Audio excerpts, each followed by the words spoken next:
ஆமா, அது எப்படி வருது அப்படிங்கிறத நீங்க புரிஞ்சுக்குங்க. எல்லாரும் அதை இயக்கி ஜெயிக்க முடியறது இல்ல. ஜி அது நிறைய சூட்சங்களை நம்ம முன்னோர்கள் கொடுத்து வச்சிருக்காங்க. ஏன்னா இப்ப நான் என்ன சொல்ல வரேன்னா, ஜோதிடங்கிறது பழங்காலம், பல வருஷங்களா இருக்குது.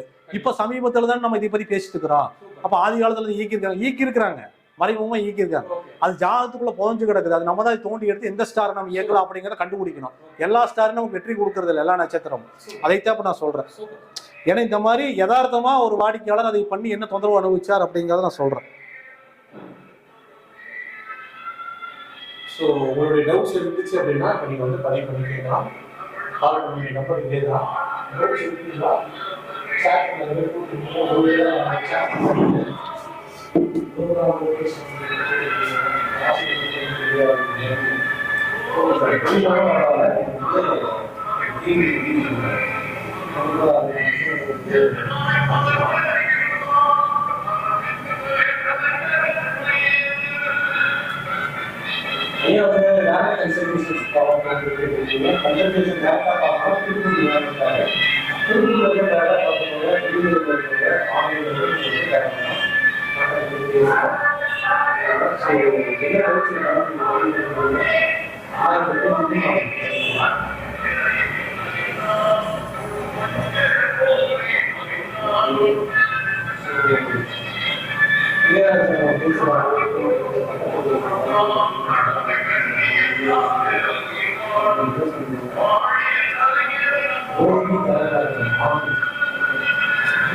இப்ப வந்துங்க தாராபலனை இயக்கி அவருக்கு தொந்தரவு வந்த ஜாதகத்தை 2 போடுறேன். எப்படி அவருக்கு அந்த மாதிரி தொந்தரவுகள் வந்துச்சு அப்படின்னு.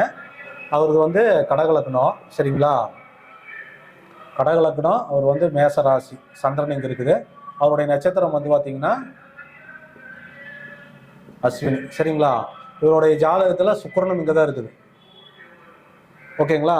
இப்போ நான் அப்படியே நீங்க எழுதி போட்டதை நீங்க பார்த்துருப்பீங்க. அஸ்வினி, அதுக்கு 2வது நட்சத்திரத்தை நம்ம இயக்கலாம்.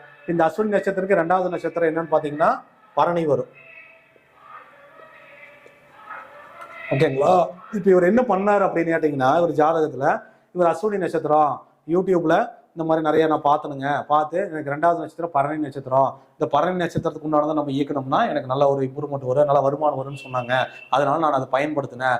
பயன்படுத்தினதுக்கு அப்புறம் எனக்கு பிரச்சனை தான் வந்தது அப்படின்னாரு. அப்ப அவர் ஜாதகத்தை போட்டு நான் இதை சொல்றேன். ஏன் அவருக்கு பிரச்சனை வந்ததுன்னு நீங்க தெரிஞ்சுக்கணும் இல்லைங்களா? ஏன்னா கண்மூடித்தனமா ஒரு விஷயத்தை வந்து நம்ம இயக்குகின்ற பொழுது நம்ம ஜாதகம் எப்படி அந்த கிரகங்கள் மூலியமா ரோல் பிளே பண்ணுங்கிறத நீங்க தெரிஞ்சுக்கணும். இப்போ இவருக்கு வந்து அஸ்வினி நட்சத்திரம், 2வது நட்சத்திரம் பரணி நட்சத்திரம் தான். இது எல்லாத்துக்குமே தெரியும். எளிமையா வாடிக்கையாளர் எனக்கு யூடியூப் பார்த்து பாதி ஜோசிகாரர் தான் வரையுங்க நம்மகிட்டயே. இப்ப இவர் வந்து பரணி நட்சத்திரத்தை இயக்குறாரு. என்ன பண்ணாரு? பரணி நட்சத்திரத்துக்கு உண்டான இது வந்து நெல்லிக்காய், சரிங்களா?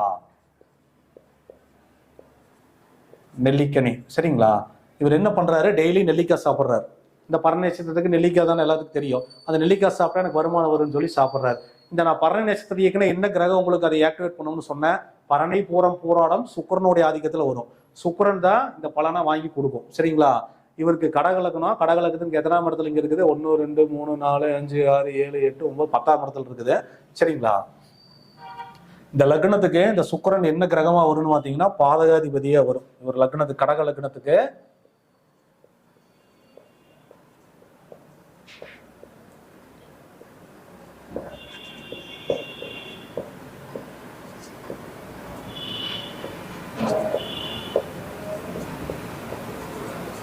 சுக்கிரன் பாதகாதிபதி இவர் லக்னத்துக்கு, சரிங்களா? இவர் கடக லக்னம். கடக லக்னத்துல பிறந்து இவர் மேசராசி அஸ்வினி நட்சத்திரத்தில் பிறந்திருக்கிறாரு. இவர் பரணி நட்சத்திரம் இயக்கிறன்னு சொல்லி நெல்லிக்காய் சாப்பிட்றாரு. ஒரு வாரத்துல அவங்க வீட்டுல நடந்த பிரச்சனை என்னன்னு கேட்டீங்கன்னா, இவருடைய மனைவி அவர் கூட சண்டை போட்டு பிரிஞ்சு போச்சு, சரிங்களா? அப்ப ஏன் இப்படி நடக்குது அப்படிங்கிறத அவருக்கு ஒரு டவுட். அது வரைக்கும் நல்லா தான் போயிட்டு இருந்தது. பரணி நட்சத்திரம் இயக்கணும்னையுமே மனைவி அவர் கூட சண்டை போட்டு அவங்க மாமியார் வீட்டுக்கு போயிடுது, தொந்தரவாய் சண்டையாகி போயிடுது. இப்போ இந்த சுக்கிரனுங்கிறது நம்ம மனைவியை குறிக்கும், கரெக்டுங்களா? எல்லா ஜாதகத்திலையும் ஆண் ஜாதகத்துல சுக்கிரன்கிறவர் வந்து மனைவியை குறிக்கும், எல்லாத்துக்குமே தெரியும்.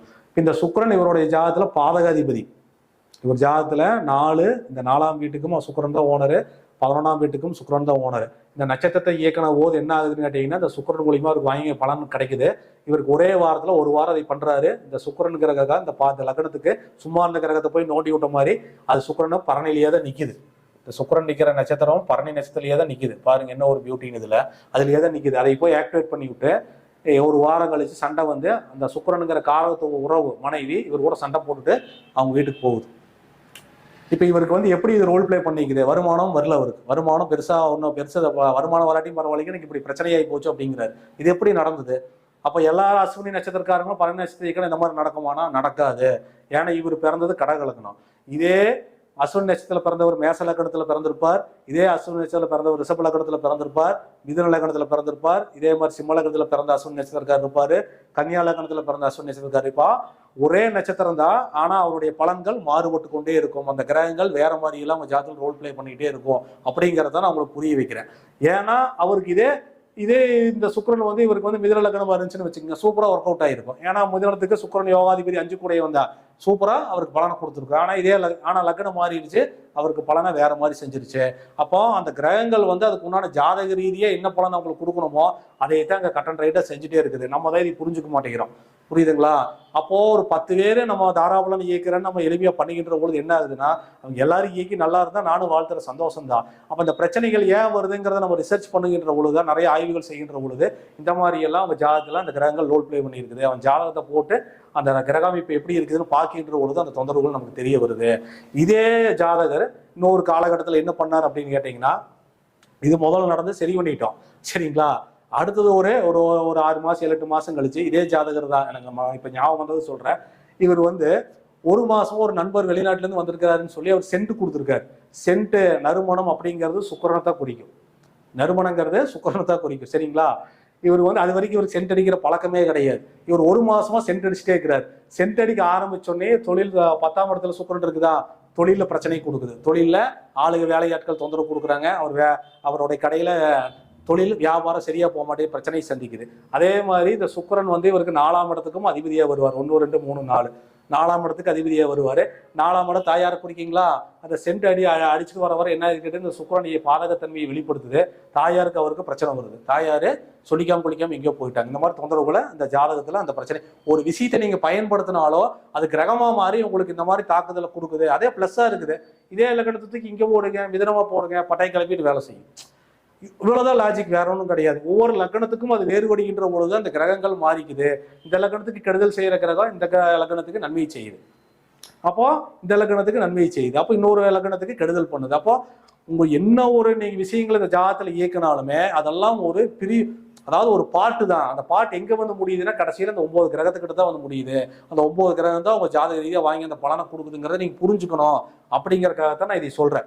இப்போ நிறைய பேர் தாராபலன் இயக்குங்க, வெற்றி அடைஞ்சா சந்தோஷம். வெற்றி அடையாதவங்களை நாங்கள் பார்த்துட்டு தான் இருக்கிறோம். பார்த்து அவங்க ஜாதகத்தை பார்க்கின்ற பொழுது எந்த மாதிரி எல்லாம் உங்களுக்கு தொந்தரவு கொடுக்குது அப்படிங்கிறத நம்ம இதில் சொல்றோம். வேற ஒன்றும் கிடையாது, சரிங்களா?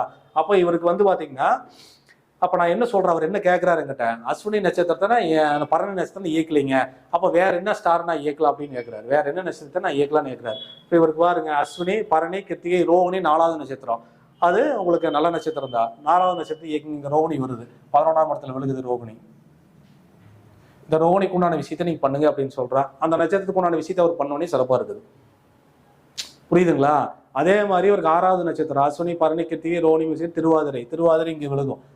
அதனால 6வது நட்சத்திரம் இயக்க வேண்டாம் அப்படின்ட்டு. ஏன்னா 12ஆம் இடத்துல விழுகுது, அதனால வேண்டாம் அப்படின்ட்டு.